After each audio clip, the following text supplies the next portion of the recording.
il est confirmé que les frappes sur l'état-major militaire à Sébastopol, capitale militaire russe en Crimée, ont bien abouti à la mort du chef d'état-major de la flotte russe en mer Noire, l'amiral Viktor Sokolov. Qui est cet homme?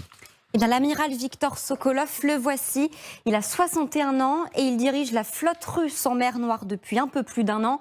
C'est d'ailleurs le ministre de la Défense, Sergueï Shoigu, qui l'a nommé en personne. Sokolov dirigeait donc toute l'armada de l'armée russe en mer Noire, les 4 ou 5 sous-marins, la dizaine de navires, les frégates, les patrouilleurs, les hommes. Eh bien, les services ukrainiens ont annoncé que Sokolov a été liquidé dans l'attaque de vendredi.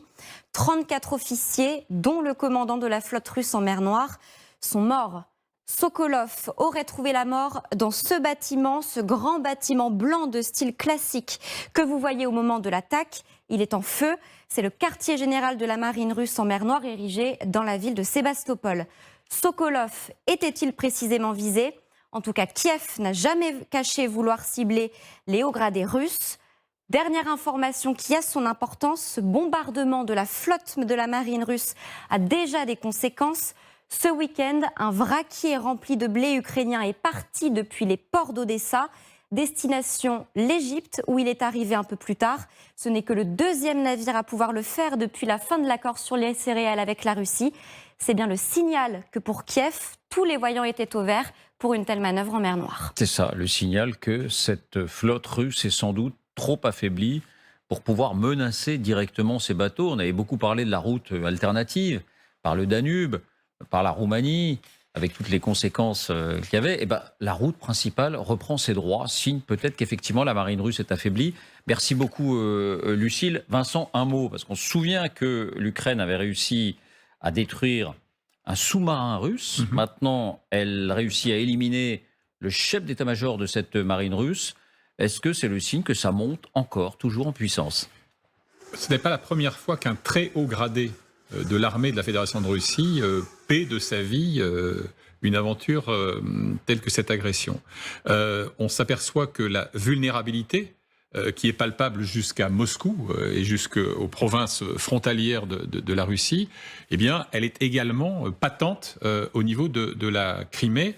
Et ça nous ramène, encore une fois, à cette sorte d'obsession qu'incarne fort bien Volodymyr Zelensky, considérer qu'en dépit de certains calculs d'alliés occidentaux, non, la Crimée n'est pas négociable. Et que précisément l'incapacité des Russes à faire régner leur ordre sur la mer Noire est aussi un signal. J'ajoute sur l'affaire des céréales que, très franchement, même si la marine russe avait la capacité, et elle l'a sans doute au fond, de couler, d'envoyer par le fond un cargo chargé de blé à destination de l'Égypte, tout son discours sur la fraternité qui l'unit aux pays du Sud par rapport à l'impérialisme occidental serait encore plus ridicule qu'il l'est aujourd'hui. Donc ça n'est pas nécessairement un indice définitif d'un affaiblissement sans retour de cette marine. C'est vrai, mais on peut noter que l'Ukraine s'abstenait de faire circuler ces bateaux depuis le début de l'été parce qu'effectivement cet accord était terminé.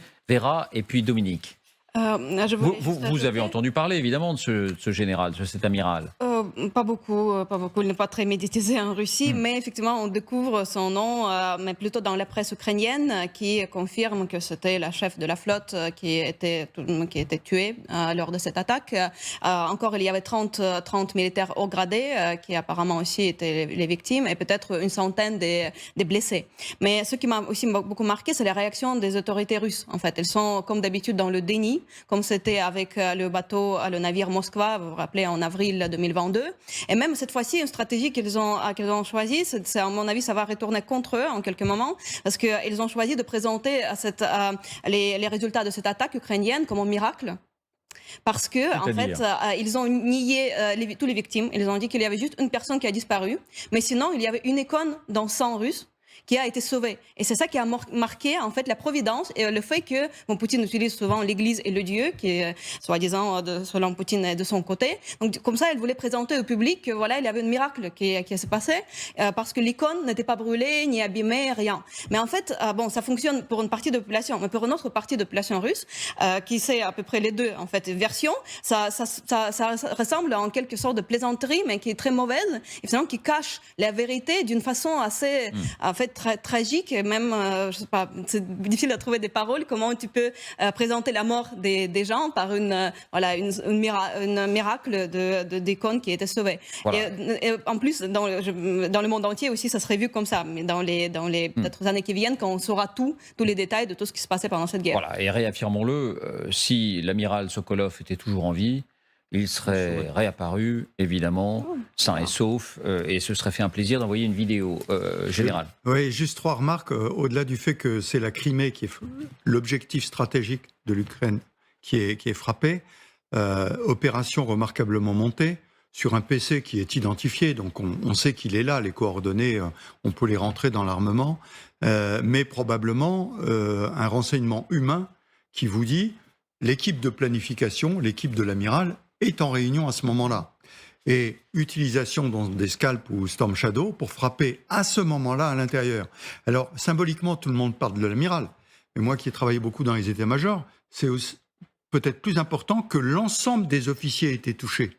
Parce que l'amiral, on le change. Je veux dire, il y a un adjoint, etc. Ça, c'est quand même pas un gros sujet. D'autant que lui avait été déjà mis en place au moment où le Moskva a été coulé. Hein, donc, il n'y a pas si longtemps que ça qu'il était là.